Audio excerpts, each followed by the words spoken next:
Tenga un buen día, doctor y compañeros. En este video estaremos explicando el desarrollo del laboratorio número 3, mediastino y corazón.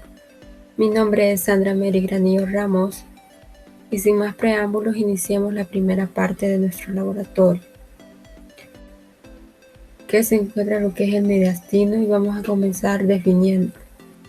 Mediastino es la zona anatómica del tórax que tiene la función de mantener una distancia adecuada entre los pulmones y las pleuras que lo rodean. Esta estructura, para poder contener a otros órganos, se divide en anterior y posterior. ¿Dónde se sitúa? Se localiza en la región torácica, rodeando a los pulmones. Asimismo, de acuerdo a la anatomía, está limitado por arriba por el cuello y anteriormente por el esternón. Por detrás se localiza la columna vertebral y finalmente el diafragma. Se sitúa inferiormente. La función del mediastino dice que sirve especialmente para mantener a cada una de las estructuras de la cavidad torácica en su posición normal, es decir, que contribuye a la anatomía de cada persona. Mediastino es la zona central amplia que separa a las dos cavidades pleurales situadas lateralmente. Sus límites son los siguientes. Su límite superior está en la abertura torácica, su límite inferior está en el diafragma, su límite anterior está en el esternón y en posterior está en la región torácica de la columna vertebral y lateralmente en las pleuras mediastínicas. Estos límites se pueden ubicar al trazar un plano desde el ángulo esternal, desde el ángulo al disco intervertebral situado en la torácica 4 y torácica 5. En mediastino superior, medio, inferior se divide a su vez por la presencia del pericardio en mediastinos anterior, medio y posterior, delimitado por el mediastino medio. Entre la cara ventral del pericardio y el esternón es el mediastino anterior, entre la cara dorsal del pericardio y la región torácica de la columna vertebral se ubica el mediastino posterior. Siguiendo con el otro contenido, vamos a encontrar lo que es el mediastino superior y sus límites. Podemos ver que su límite superior está en la abertura torácica superior a través de un plano oblicuo que pasa desde la escotadura yugular al borde superior de la vértebra torácica 1. Inferior lo identificaremos en un plano que se extiende del ángulo esternal situado en el disco intervertebral del torácica 4 y 5. El límite anterior está en el manubrio esternal. Posterior en las 4 primeras vértebras torácicas con sus respectivos discos intervertebrales y lateral en las pleuras mediastínicas.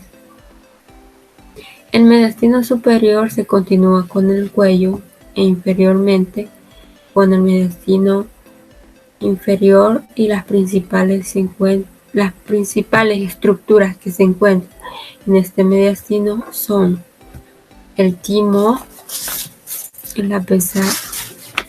las venas brachiocefálicas derecha e izquierda,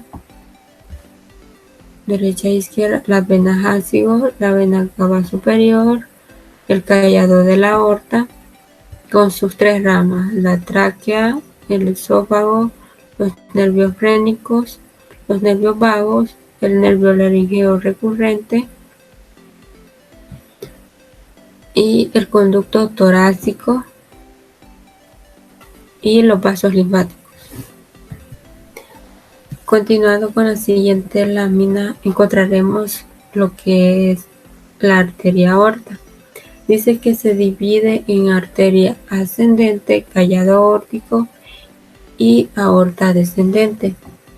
Con sus porciones torácica y abdominal, solo el callado aórtico se encuentra en el mediastino superior, como la continuación de la aorta ascendente a nivel del borde inferior derecho de la cuarta vértebra torácica. Se dirige hacia atrás, describiendo un arco cóncavo hacia abajo hasta colocarse al lado izquierdo del disco intervertebral entre torácica 4 y 5. Para continuarse como aorta descendente, las siguientes arterias de izquierda a derecha es el tronco arterial brachiocefálico, la carótida común izquierda y las venas subclavias. Bueno, hasta aquí mi participación, espero que les haya gustado y pasamos con el siguiente compañero. Muchas gracias. Hola, espero todos se encuentren genial. Mi nombre es Ricardo de Jesús Hernández Reyes y hoy con mucho gusto les voy a explicar sobre las venas, nervios y órganos en el mediastino superior, que es parte del laboratorio número 3 de macroanatomía. Ok, ya nuestra compañera nos delimitó el mediastino superior, ¿verdad? Entonces decimos que en un principio en el mediastino superior nosotros vamos a poder localizar a los troncos venosos brachiocefálicos o a las venas brachiocefálicas, como también son conocidas, que las vamos a poder localizar en esta lámina que nos presenta una visión interna de la pared torácica, y vamos a ver de que ambas se van a formar a partir de la unión de la vena yugular interna y la vena subclavia del mismo lado. Debemos recordar que la vena yugular interna se inicia como la continuación del seno sigmoideo en la base del cráneo, y que la vena subclavia pues se inicia cuando la vena axilar alcanza el borde externo de la primera costilla, que lo podemos observar aquí en esta lámina que nos presenta una visión anterior, ¿verdad? Ok. Aquí nosotros vamos a tener una lámina que nos va a presentar una visión anterolateral, y esa pues es la lámina que nos presenta la visión interna de la pared torácica. Debemos saber que la vena brachiocefálica derecha va a medir 2.5 centímetros de longitud y la izquierda va a medir 6 centímetros de longitud, por lo que la derecha va a ser más pequeña y va a tener una posición casi vertical, y la izquierda va a ser más larga y va a tener una posición oblicua. Debemos saber de que la unión que se da entre la vena yugular interna y la vena subclavia para formar ambas venas brachiocefálicas se va a dar a nivel de la articulación esternoclavicular, como podemos observar acá. Acá tenemos la unión, y anterior a la unión va a estar la articulación esternoclavicular, que es la unión que se da entre el esternón y la clavícula para permitir movimientos funcionales. Una peculiaridad es que la vena brachiocefálica izquierda cruza anterior a las ramas del callado de la aorta, que sería a la arteria carótida común izquierda, la arteria subclavia izquierda y pues claro el tronco o arteria brachiocefálica. Pero además de esas, nosotros en el mediastino superior vamos a poder localizar a la vena cava superior, la cual se va a formar por la unión de ambas venas brachiocefálicas a nivel del primer espacio intercostal derecho, que el espacio intercostal va a estar formado entre la primera y la segunda costilla, que sería este más o menos, aquí, ¿verdad? El derecho. Esta va a recibir de tributaria a la vena ácigos y va a tener una longitud de 5 a 7 centímetros y un diámetro de 2 centímetros, ¿verdad? La vena cava superior. Aquí vamos a poder observar una lámina que nos va a enseñar una exposición anterior del corazón, en donde vamos a poder observar que la vena cava superior va a descender a la derecha de la aorta ascendente y va a desembocar en el atrio derecho, que el atrio es sinónimo de aurícula. Sin embargo, en el mediastino superior nosotros no vamos a tener únicamente arterias o venas, sino que también vamos a tener nervios, como los siguientes, como los nervios frénicos. Debemos saber que el nervio frénico es un nervio bilateral que pues surge a partir de la médula espinal, pero que específicamente se origina a partir de la raíz del cuarto nervio cervical, pero también tiene contribución de la tercera y la quinta raíz, por lo que se dice que el nervio frénico tiene inervación tanto del plexo cervical como del plexo braquial. Cuando el nervio sale a la zona del cuello, que lo vamos a poder observar aquí en esta lámina que nos presenta una visión lateral, este va a descender a lo largo de la vena yugular interna, que es esta, el músculo escaleno anterior, que es este sobre el que va, hasta llegar a la vena subclavia, ¿verdad? Que es esta, para luego introducirse al tórax. Como ya decíamos, debemos saber que el nervio frénico es un nervio bilateral, por lo que su recorrido va a ser diferente. Tenemos que el nervio frénico derecho, que es este que está acá, todo eso largo, va a descender a la derecha de la vena cava superior del atrio derecho, que decíamos que el atrio es sinónimo de aurícula, por delante del pedículo del pulmón derecho, y entre el pericardio y la pleura mediastínica, hasta llegar a el diafragma, ¿verdad? Que es el músculo que mayoritariamente inerva. Luego vamos a tener también aquí, tenemos el nervio frénico izquierdo, el cual pues va a descender entre la arteria carótida común izquierda y la arteria subclavia izquierda, sobre el pedículo del pulmón izquierdo, hasta pues alcanzar el diafragma, que como ya les dije es el músculo al que mayoritariamente estos dos inervan. Ok, ahora en esta diapositiva nosotros vamos a poder identificar el origen pues y la trayectoria de el nervio vago, ya que en el mediastino superior nosotros vamos a identificar a los nervios vagos. El nervio vago, también denominado neumogástrico, pues va a ser un nervio muy especial, pues tiene funciones tanto sensitivas como motoras, y según la anatomía del sistema nervioso, ese va a tener dos orígenes, de los cuales uno va a ser un origen real y el otro es el aparente, por ser el lugar del cerebro por donde salen sus fibras. Entonces, en su origen real, sus fibras somáticas y motoras se van a originar cerca del nervio glosofaringeo, en el núcleo ambiguo. Sus fibras sensitivas se van a originar en el ganglio yugular y el plexiforme, y sus fibras con funciones vegetativas se van a originar en el núcleo dorsal del vago, ¿verdad? Ok, y en su origen aparente, pues tanto sus fibras motoras, sensitivas y vegetativas se van a originar en la parte posterior del bulbo raquídeo, adyacente a la salida del nervio glosofaringeo. Ok, tenemos de que luego de salir del bulbo raquídeo, el nervio vago se dirige hacia el foramen o agujero yugular para salir del cráneo. Luego va a recorrer la región cervical para introducirse en el tórax, y posteriormente pues terminar en la cavidad abdominal, en donde va a inervar a muchas estructuras. Ahora, en el mediastino superior también vamos a identificar al nervio vago, solo que va a estar bilateral, es decir, que va a haber un nervio vago derecho y un nervio vago izquierdo. Vemos que el nervio vago izquierdo entra al mediastino superior entre la arteria carótida común izquierda y la arteria subclavia izquierda, y que pues va a descender en su trayectoria, lo podemos ver acá, y aquí va a dar a su rama, que es el nervio laríngeo recurrente izquierdo, que lo va a originar, o que se va a originar debajo del callado de la aorta. También vamos a identificar a el nervio vago derecho, el cual pues va a entrar al mediastino superior en una posición ventral a la primera porción de la arteria subclavia derecha, en donde va a dar a su ramo, que va a ser el nervio laríngeo recurrente derecho, por lo que este no va a formar parte del mediastino superior y no lo vamos a poder como identificar muy bien en estas láminas, que nos van a presentar una exposición anterior del corazón y de la cavidad torácica, ¿verdad? Aquí hemos retirado el corazón. Ok, pero en el mediastino superior no solamente vamos a tener, como ya dijimos, ¿verdad? O arteria, venas y nervios, sino que también vamos a tener como tal órganos. Y vamos a empezar con este, que es la tráquea, un órgano muy importante. Es que la tráquea es un órgano del aparato respiratorio que pues tiene un carácter cartilaginoso, membranoso, como podemos observar en la imagen. Esta tiene alrededor de 13 centímetros de longitud y va desde la laringe hasta los bronquios. Su función es crear una vía abierta para el aire que es inhalado y exhalado. La tráquea es una estructura de la línea media y pues es palpable en la escotadura yugular del esternón, justo cuando va a entrar al mediastino superior. En el mediastino superior, la tráquea pues va a estar relacionada con diferentes estructuras en diferentes dimensiones. Así podemos ver que en esta lámina que nos presenta una visión anterior, vamos a ver que la tráquea está relacionada anteriormente con el manubrio esternal. En esta otra que nos muestra una exposición anterior del corazón, vamos a ver que se va a relacionar anteriormente con el callado de la aorta, con la vena brachiocefálica izquierda, con la arteria brachiocefálica, con la arteria carótida común izquierda y con restos del timo, que en este caso han sido retirados para poder observar la tráquea. Asimismo, en esa otra lámina que nos muestra una visión lateral, podemos ver que posteriormente la tráquea se relaciona con el esófago, que es pues otro órgano del cual hablaremos más tarde.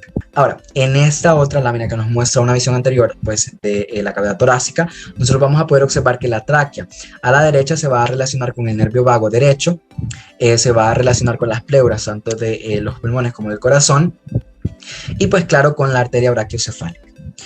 Ahora, a la izquierda vamos a ver que esta se va a relacionar con el nervio recurrente izquierdo, con la arteria carótida izquierda, con la arteria subclavia izquierda y claro, pues con el callado de la aorta. Y por último vamos a hablar sobre el esófago, que el esófago forma parte del sistema digestivo. El esófago es un tubo muscular de alrededor de 23 a 25 centímetros de longitud. Ese se extiende entre la faringe en el cuello y el estómago en el abdomen, ¿verdad? Que tenemos acá. Ahora, el esófago comienza como la continuación de la faringe, ¿verdad?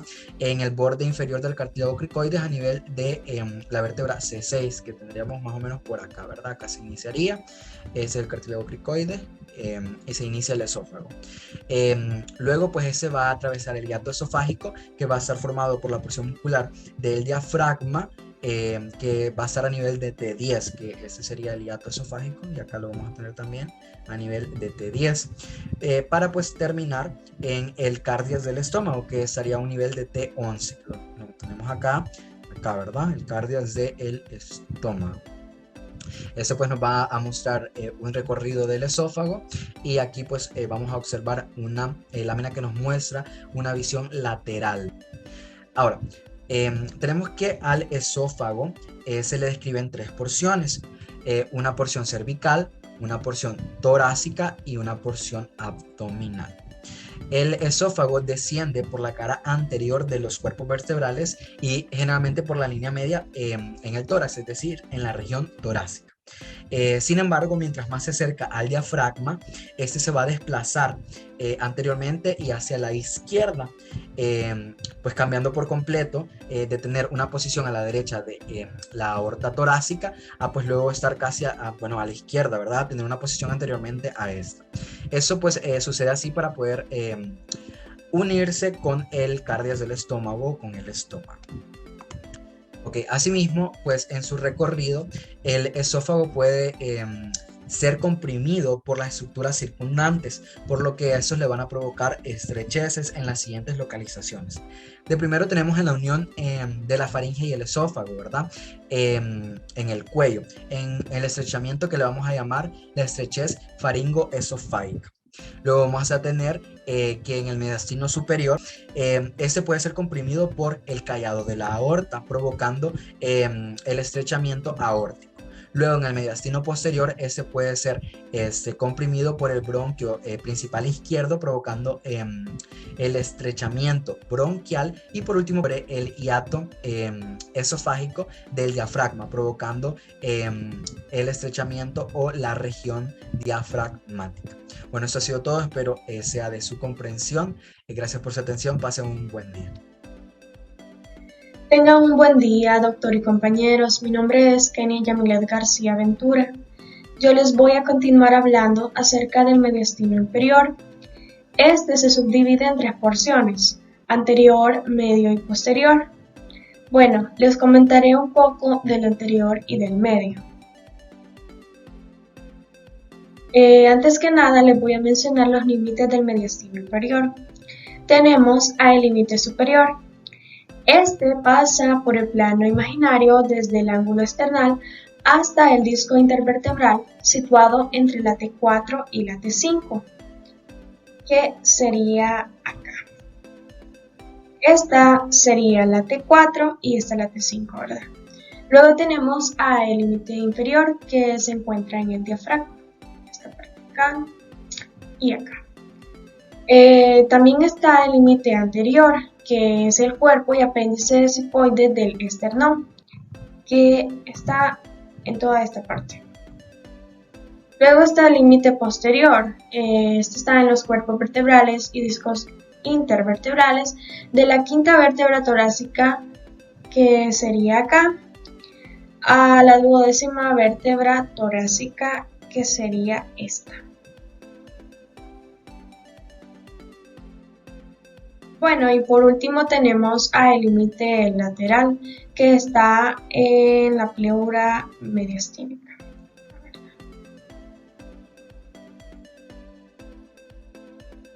Bueno, seguimos con el mediastino anterior, es el cual es una de las porciones que se subdivide en mediastino inferior, ¿verdad?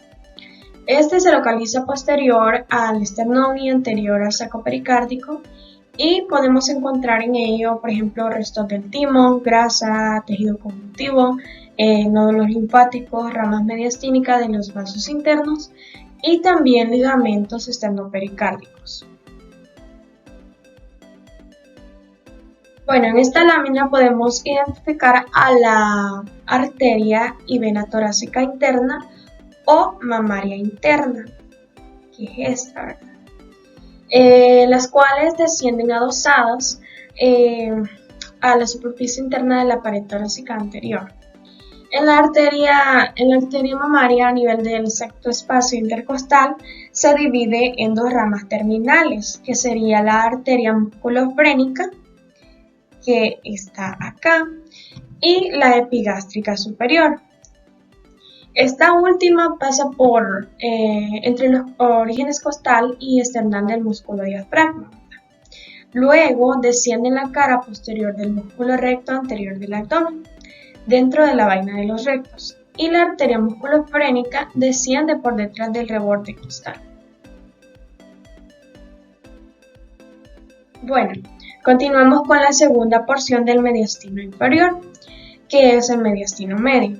Este se localiza en el centro de la cavidad torácica y está delimitado lateralmente por las pleuras mediastínicas anterior y posterior por el pericardio.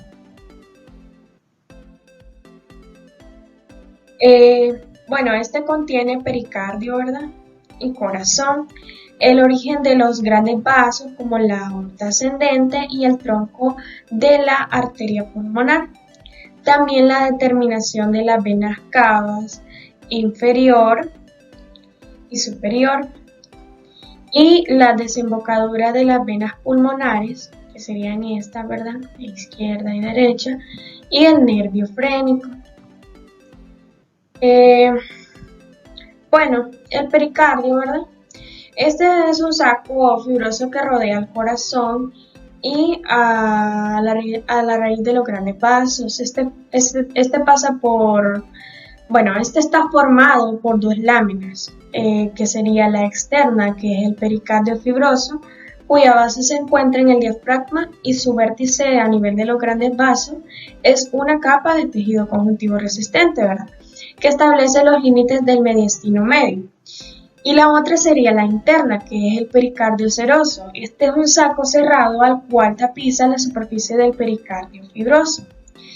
Y está formado por dos capas, bueno, son el pericardio seroso parietal y el pericardio seroso visceral.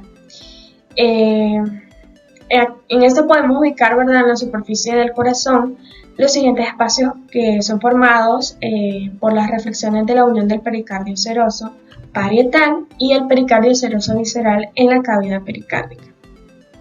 Sería, bueno, acá tenemos el seno pericárdico oblicuo, que está entre las desembocaduras, ¿verdad?, de las venas cava superior e inferior y las venas pulmonares. Luego tenemos el seno pericárdico transverso en la parte de acá, que va posterior a la arteria ascendente y al tronco de la arteria pulmonar, anterior a la vena cava superior e inferior a la aurícula izquierda. Luego, bueno, la aorta ascendente, que es esta, está contenida por el saco pericárdico. Es la primera porción de la aorta, su origen es el orificio aórtico en la base del ventrículo izquierdo del corazón. En este se localiza el mediastino medio, mide unos 3 centímetros de diámetro y tiene un trayecto de unos 5 centímetros. De ella se originan las arterias coronarias derecha e izquierda. Luego está el tronco de la arteria pulmonar. Este se extiende desde el cono arterioso del ventrículo derecho hacia la concavidad del callado aórtico, a la izquierda de la aorta ascendente. Está incluido también en el saco pericárdico. Después de un trayecto de unos 5 centímetros, el tronco pulmonar se divide en arterias pulmonares derecha e izquierda. Luego tenemos a la vena cava superior. Su mitad inferior se encuentra en el interno del saco pericárdico. Este pasa a través del pericardio fibroso y entra a la aurícula derecha. Luego está la vena cava inferior. Después que atraviesa del hiato de la vena cava inferior del diafragma a nivel de la vértebra T8, tiene un recorrido torácico de 2 a 3 centímetros para penetrar en la aurícula derecha. Luego localizamos, ¿verdad?, los nervios frénicos que hacen recorrido descendente entre el pericardio y la pleura mediastínica hasta llegar al diafragma, los cuales son, ¿verdad?, el nervio frénico derecho, que este es más corto, ¿verdad?, y pasa por el borde derecho de la vena cava superior y desciende en contacto con la aurícula derecha del corazón. Este pasa por delante del pedículo pulmonar del mismo lado y finalmente atraviesa el músculo diafragma cerca del hiato de la vena inferior, y el nervio frénico izquierdo pasa lateral al callado de la aorta. Este desciende frente a la raíz pulmonar del mismo lado, bordea el pericardio que recubre el ventrículo izquierdo y alcanza al músculo diafragma cerca del ápex del corazón. Tengan todo buen día, mi nombre es Arbia Abigail Jurado Díaz y en esta ocasión les hablaré del mediastino posterior. Este se encuentra posterior al saco pericárdico y al diafragma y anterior a los discos invertebrales a partir de la quinta vértebra. Entre las estructuras principales del mediastino posterior tenemos la bifurcación de la tráquea y los bronquios primarios. La tráquea es la que se encuentra acá y estos son los bronquios primarios.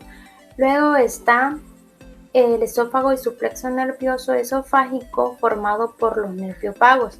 El esófago es el que se encuentra acá en color carnoso y los nervios vagos son estos en color amarillo que se ramifican sobre el esófago. Luego está la aorta torácica, que es la que se encuentra acá en color rojo, y las ramas que sobresalen de ella. Luego está el sistema de las venas ácido, el conducto torácico y los nódulos linfáticos asociados. El conducto torácico es el que se ve acá en color verde y los nódulos asociados. Los troncos simpáticos, los nervios esplácnicos torácicos, los troncos vagales anterior y posterior, que son los que se encuentran acá. Acá se encuentra el anterior y en esta parte de acá se encuentra el tronco vagal posterior. Luego está el conducto torácico. Es la principal vía a través de la cual la linfa de la vena mayor parte del cuerpo regresa al sistema venoso, el cual es delgado y asciende sobre los cuerpos de las últimas 7 vértebras torácicas, los mediastinos posterior y superior. El conducto torácico atraviesa el hiato aórtico del diafragma y asciende por el mediastino posterior a nivel de la quinta o sexta vértebra torácica, se dirige a la izquierda. Luego en los nervios tenemos los nervios esplácnicos mayor, menor e inferior que descienden al abdomen para inervar a las vísceras abdominales. Los nervios vagos, después de pasar posteriormente los pedículos pulmonares, los nervios vagos derechos e izquierdos se aproximan al esófago. Al llegar al esófago, cada nervio se divide en varias ramas que se extienden sobre esta estructura, formando el plexo esofágico. Justo por encima del diafragma, las fibras del plexo convergen para formar 2 troncos, el tronco vagal anterior y el tronco vagal posterior. Este que se encuentra acá es el nervio vago que bajan hacia el esófago para hacer lo de la rama del tronco vagal anterior y el tronco vagal posterior. Como siguiente punto hablaremos del corazón. Este mide de 12 centímetros de longitud, de 8 a 9 centímetros de ancho y de 6 centímetros de grosor. Pesa entre 280 a 340 gramos en el hombre y entre 230 a 280 gramos en la mujer. Situado en la cavidad torácica, en el mediastino, tiene la forma de una pirámide, cuyo vértice se proyecta hacia abajo y hacia la izquierda, mientras que su base está opuesta al vértice y se orienta en dirección posterior. La pared del corazón está formada de superficial a profunda por 3 capas, las cuales son el epicardio, el miocardio y el endocardio. El epicardio, una delgada capa externa formada por la capa visceral del pericardio seroso. El miocardio, una gruesa capa media formada por el músculo cardíaco. El endocardio, una delgada capa interna o membrana de revestimiento del corazón que también cubre sus válvulas. Luego hablaremos de las cámaras cardíacas, las cuales están la aurícula derecha y la aurícula izquierda. En la aurícula derecha o atrio derecho, en el corazón abierto, identificamos en el atrio derecho las desembocaduras de la vena cava inferior, una vena superior y del seno coronario. En esta superficie ubicamos la válvula de la vena cava inferior de Eustaquio y la válvula del seno coronario de Tevesio, y la vena cava superior carece de válvula. El atrio izquierdo o aurícula izquierda forma la mayor parte o cara posterior del corazón. En el atrio izquierdo localizamos la desembocadura de las venas pulmonares y el orificio del atrio ventricular izquierdo o mitral. Luego de esto tenemos los ventrículos, los cuales están ventrículo derecho, ventrículo izquierdo. El orificio atrioventricular derecho presenta 3 valvas: anterior, posterior o inferior, y septal o interna, que forma la valva tricúspide. Observamos cómo en los bordes y superficie las cuerdas tendinosas que se están originando en los vértices de los músculos papilares o pilares, los cuales son el número 3, anterior, posterior o inferior, septal o interno. Las columnas están adosadas a las paredes de los puentes, son fascículos libres en su parte media. Los músculos papilares en forma de cono de donde parten las cuerdas tendinosas. Estos son los músculos papilares en forma de cono y estas son las cuerdas tendinosas que parten de ellos. Luego está el ventrículo izquierdo. Identificamos al orificio atrioventricular izquierdo y en este a la válvula bicúspide o mitral y sus 2 valvas anterior y posterior. Identificamos a los músculos papilares, por lo general son 2, anterior y posterior. Esta sería toda mi presentación y que tengan un buen día. Un saludo a todos. Continuando con el laboratorio número 3, ahora les hablaré acerca de la irrigación del corazón. Bueno, aquí podemos observar una cara esternocostal y una cara diafragmática del corazón. En la cara esternocostal observaremos la aorta, la cual mide 5 centímetros de diámetro, y de ella emergerán la arteria coronaria derecha y la arteria coronaria izquierda. En cuanto a la arteria coronaria derecha, esta se originará del seno aórtico derecho y va a pasar entre la aurícula derecha y el tronco pulmonar. Va a descender verticalmente, continuándose en la cara diafragmática y base del corazón. En cuanto a sus ramas, tendremos que esta tendrá la rama auricular, la rama marginal derecha, que también la podemos observar acá, y la rama interventricular posterior. Y bueno, esta se va a encargar de irrigar la aurícula y ventrículo derecho, parte de la aurícula izquierda, el tabique interauricular, así como también el nódulo sinusal y aurículo ventricular, y parte posterior del ventrículo izquierdo. En cuanto a la arteria coronaria izquierda, esta se va a originar del seno aórtico izquierdo, del aorta ascendente, y va a pasar entre la aurícula izquierda y el tronco pulmonar.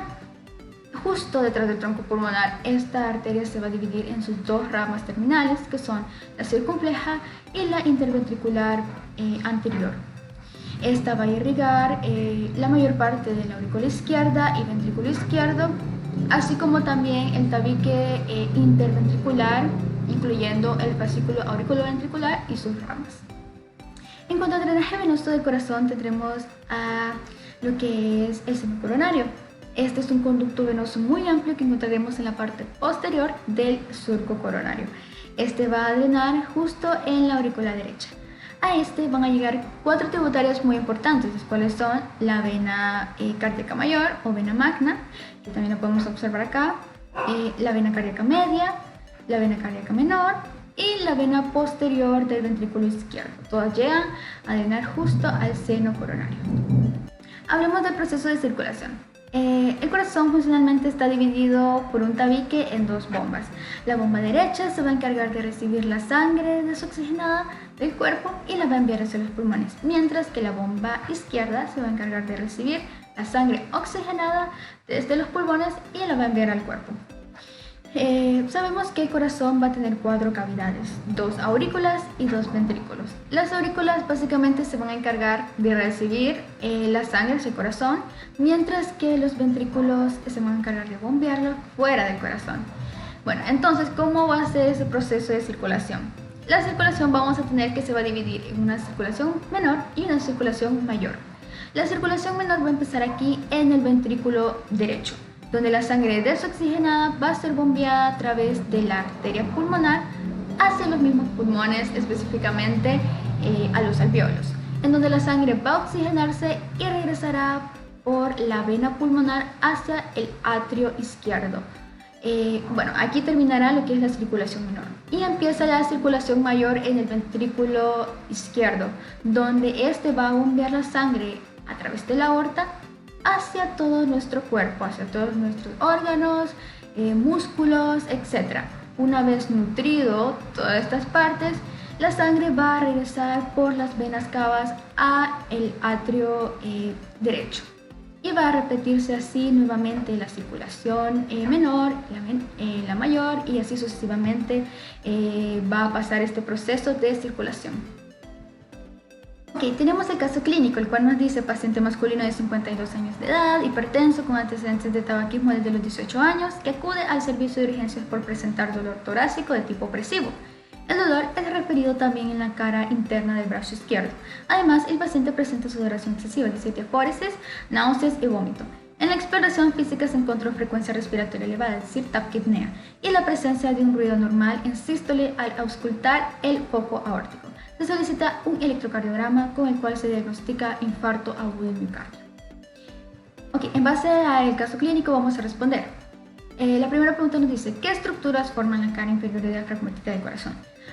Vemos, de simple vista podemos observar el ventrículo derecho e izquierdo separados exteriormente por el surco interventricular. También podemos observar la aurícula derecha separada del ventrículo derecho por el surco coronario, así como podemos observar también algunas de las arterias y venas que ya les mencionaba anteriormente. Entonces, ¿qué arteria se encarga principalmente de la irrigación de esta cara diafragmática? Pues bueno, la que se va a encargar es la arteria interventricular posterior, la cual va a variar. En un 85% de los pacientes con derecha dominante, esta arteria va a ser rama directa de la arteria coronaria derecha, mientras que en un 15% de los pacientes con izquierda dominante, esta va a ser rama de la circunfleja, la cual a su vez es rama de la arteria coronaria izquierda. Ok, la pregunta 3 nos dice, ¿cuál es la localización del foco aórtico? Primero cabe destacar que un foco va a ser aquellos sitios en los cuales se pueden escuchar ciertas zonas del corazón. Ya leíamos en el caso clínico que al paciente durante el examen físico se le encontró un ruido anormal en sístole al auscultar el foco aórtico. ¿Y cuál va a ser su localización? Pues bueno, aquí donde he puesto el punto rojo, aquí va a estar, en el segundo espacio intercostal derecho. Aquí se va a poder auscultar para poder escuchar lo que es la aorta. Bueno, la pregunta 4 nos dice, ¿quién se encarga de la inervación parasimpática y simpática del corazón? Sabemos que la parte del sistema nervioso que se encarga de regular lo que es la frecuencia cardíaca va a ser el sistema nervioso autónomo. Y bueno, sabemos que se divide tanto en parasimpático como simpático. La parte parasimpática se va a encargar de reducir la frecuencia cardíaca, mientras que la parte simpática se va a encargar de aumentarla. Entonces, ¿quién se va a encargar entonces de la inervación parasimpática? Estos van a ser los nervios vagos izquierdo y derecho. Mientras que de la inervación simpática del corazón se van a encargar el ganglio cervical superior, el ganglio cervical medio y el ganglio cervical inferior. Ambas fibras y ramas de estas estructuras que les acabo de mencionar, tanto de la parte parasimpática como simpática, van a unirse y formar el plexo cardíaco, que es este de acá que estoy señalando, para inervar directamente el corazón. De las estructuras que conforman el sistema de conducción nerviosa del corazón, ¿a cuál le vamos a denominar marcapasos del corazón? Este va a ser el nódulo sinusal o nodo sinoauricular, que es este de acá, el cual es el marcapasos natural de nuestro corazón, que va a ser una pequeña masa formada de células especializadas que se va a encontrar en la parte superior de la aurícula derecha. Este se va a encargar de producir estímulos eléctricos para que nuestro corazón pueda latir. Y bien, ¿qué arteria entonces va a irrigar el nodo sinoauricular? Esta también va a variar. En su mayoría, el 53%, va a ser irrigado por la arteria coronaria derecha, mientras que en un 43,66 o 42,66 va a ser irrigado por la arteria coronaria izquierda, específicamente por la rama circunfleja, y en un 4,33 va a ser irrigado tanto por la arteria coronaria derecha como la arteria coronaria izquierda.